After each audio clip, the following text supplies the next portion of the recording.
आहे की रमाईंचं बाबासाहेबांच्या जीवनामध्ये काय योगदान आहे, किती मोठं योगदान आहे. आज रमाईंसारख्या आई होत्या म्हणूनच बाबासाहेब इतके मोठे झाले.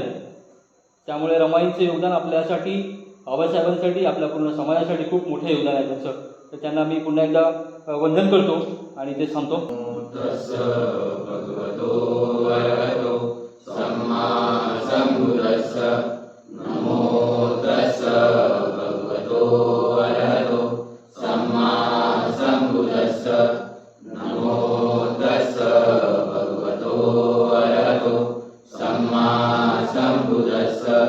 बुद्धं शरणं गच्छामि, धम्मं शरणं गच्छामि,